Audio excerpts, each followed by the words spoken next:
The truth is a damn hard pill to swallow. I'm reaching out, but all I feel. Hey everyone, welcome back. Today's a follow-up on weird Kullervo things. I did say there was more than enough weird things going to warrant a separate upload, more playstyles and tools to use as you please. Curse is a very unique ability in Warframe, despite its similarities to pre-nerf marked for death. This video will not be doing a full breakdown on Kullervo and assumes you understand at a base level how his kit works. If you aren't familiar with Kullervo, do check out my previous video at the top right covering his initial release states. Outside of one particular showcase, all of today's examples involve the usage of Kullervo's third ability, Collective Curse. This is a damage link ability, which inflicts true damage across all linked enemies equal to what was inflicted to the original target of your DPS tool. AoE weapons and tools can hit multiple enemies at once in the family, leading to cross-chaining for a quadratic scaling damage. This is how Storm of Ukko, and in particular, Thermal Sunder Kullervo, manages to decimate enemies so quickly. Anyways, this damage share is interesting for several reasons. Curse is applied as an outward projectile cone. It has a loose line of sight similar to Pillage or Radio Blind on cast. Once enemies are linked, they will all take damage if you shoot anyone in the link family, whether they're within line of sight or not. This damage link also has zero falloff. True damage link means you only have to set up damage on the first damage instance and it will spread, meaning Curse passes on Heat Inherit's massively inflated damage without having to prime all enemies for Heat Inherits. It also means any single target nuke such as Reave, Expedite Suffering, or Demolist killing setups instantly become AoE nukes. So let's see what we have in store today. The first one might have crossed your mind. I'm gonna show you this to demonstrate it doesn't really work. Electric Ward Kullervo. Electric Ward inflicts AoE damage when you take damage. Kullervo's 2 damages yourself if they don't hit anything, and this does in fact trigger Electric Ward to do AoE damage. There's 2 problems with this. Recompense has a basic radius of 8 meters. If any enemy gets within 8 meters, you won't be able to damage yourself. Electric Ward has a base radius of 10 meters. This is the furthest out you can hit enemies with arc pulses when you take damage. This means under 8 meters, you cannot trigger Electric Ward by self-damage, and above 10 meters, you can't hit enemies with Electric Ward. Even if you build for a Giga 280 range, it is super hard to keep enemies far enough away for Recompense to not hit them, but Recompense still has a 22.4 meter radius to Electric Ward's 28 meters. Your sweet spot to DPS is only 5.6 meters in range, and again, you have to deal with armor. So no, don't do Electric Ward Kullervo. I'm showing this to tell you it doesn't work. Next one I went over a bit in my original video, Sniper DPS Curse. I showed how all link damage is considered scope sniper shots for some reason on Collective Curse. This means the shots benefit from sniper combo multipliers. You even build combo on every enemy hit by the link when you hit fire.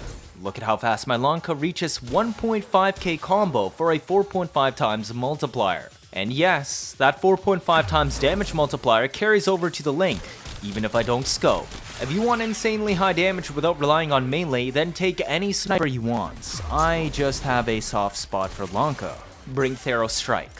Why? Because Tharros Strike heals per enemy hit instead of Recompense's flat heal, a much better healing tool, and it even armor and shield strips. It also only requires 200 strength, meaning you aren't wasting mod slots since Collective Curse damage link also scales up to 200 strength.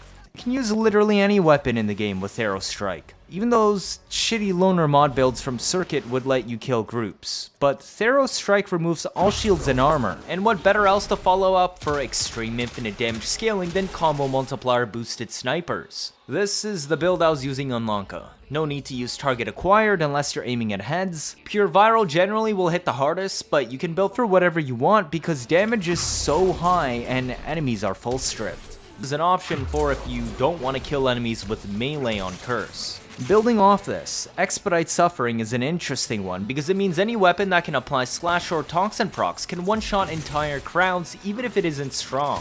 While Curse does not transfer status procs for AoE Expedite, which prevents Expedite from normally killing in an AoE, it does transfer the damage Expedite deals, so even though only one enemy gets tagged by slash or toxin, that massive Expedite Suffering hit once again gets passed through the entire crowd to kill everything. This one is handy because now you have a Kullervo setup that can one-shot entire crowds in Disruption, but you also still have Expedite to one-shot Demless with 2. For survival, while this works, it's a bit more niche, but it works and can be super fun. For the next one, remember how I showcased the infinite damage loop Garuda Exodia Force trick with Seeking Talons? How Exodia Force would trigger Seeking Talons, and Seeking Talons making Exodia Force slash makes Exodia Force trigger again, resulting in an infinite feedback loop that could crash games? And how I showed you could get around this, by using Banes and Shattering Impact to make the infinite loop kill sooner. Well, that was patched recently. But that build isn't useless, because even without the infinite loop, Exodia Force is still quadratically scaling. If I ensnare and hit 20 enemies, I still have 20 hits that can proc 20 Exodia Force AoEs. Although the Arcane has a 50% proc chance on status, the Zaw I used had over 200% status chance, and the first hit of Shimmering Blight hits multiple times. I still end up triggering about 40 to 50 Exodia Force AoEs when I group up 20 enemies like this, ripping them apart. And with Seeking Talons, all of those hits still trigger Slash, letting you still scale infinite damage. The only difference from before the nerf is that it no longer crashes your game, but it will still one-shot almost everything in the game no matter the level on the first swing. Wow, a lot of words to explain Garuda's Exodia Force post-nerf interaction in a Kullervo video. Here's the thing, the infinite damage loop can be roughly imitated on Kullervo. Curse cross-chains damage, Ensnare gas builds overlaps damage. Both Curse and Ensnare gas builds individually have quadratic scaling, but you can use them together as well. This results in Quartic scaling, or to the power of 4 instead of 2. And if you use a gas dagger, you retain quadratic scaling armor strip. So what is Quartic scaling? In this case, because the scaling is the exact same, it's quadratic curse scaling times quadratic gas scaling from Ensnare. Take this Karyst, mod it for gas, bring Amalgam Argonak Metal Auger, cast Curse and Ensnare. Hit them once with a light attack. Congratulations, you just committed a war crime. This scales infinitely to level 9k and will kill everything in the game with a few light attacks even at that level. Also, this works with Exodia Force too. Remember how hitting 20 enemies with my Zon does about 40 to 50 hits of Exodia Force? Those 40 to 50 hits are AoE and will trigger Curse cross-chaining, resulting in a total of 40 squared or 50 squared hits, aka 1,600 to 2,500 Exodia Force hits. Yes, both of these Gas and Exodia Force and Snare setups can lag lower-end PCs on Kullervo. Make do with this what you will. This next one was shown to me by some cool peeps. Reave spreads the HP percent damage across Curse, letting you one-shot entire crowns at the push of 2 buttons. Blinding Reave won't do that much here since everything you Reave works even better since building Kullervo for range is natural, and that extra fat hitbox will let you hit multiple enemies at once with Reave. You can even navigate it to hit the same enemies again. Easy instant death with drifting style. But how about something else that doesn't work? Breach Surge Kullervo. This one is interesting. Now don't get me wrong, Breach Surge is still useful for the blinds on Kullervo because he lacks crowd control, and Breach Surge still does blind Xmas units as well as working on the original enemy you hit. But these extra sparks, they will miraculously drop down to 1 damage on the Curse chain. This interaction is interesting and has to do with how Breach Surge calculates damage.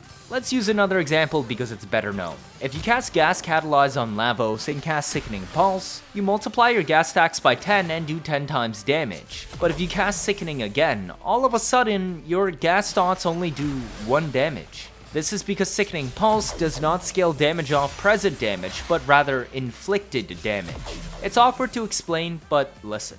Sickening Pulse does not inflict damage by itself, but rather piggybacks off of pre-existing damage. Sickening Pulse itself actually has a base damage of 0, so if you try to Sickening Pulse gas twice, gas is capped at 10 stacks. It removes all old gas stacks to apply 10 new ones. This means any gas stacks due to a weapon or Catalyze on Lavos, which actually have damage scaling, are gone. You only have stacks created by the initial Sickening Pulse cast left, which do not have their own damage but rather pass on previous damage scaling. Since the source damage, being your weapons or Catalyze, is gone as those gas stacks are wiped, Sickening Pulse has no damage to scale and thus does 1 damage.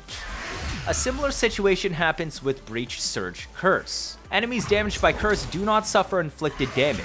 It's similar to Sickening Pulse. Rather, damage is passed on to them via piggyback method similar to Sickening Pulse. Therefore, while enemies hit by Curse spread damage to create sparks, these sparks on the extra enemies on the chain carry no actual damage, and thus cannot spread hits with scaling damage. The original enemy hits can create sparks with actual damage, and these can chain onwards with some luck.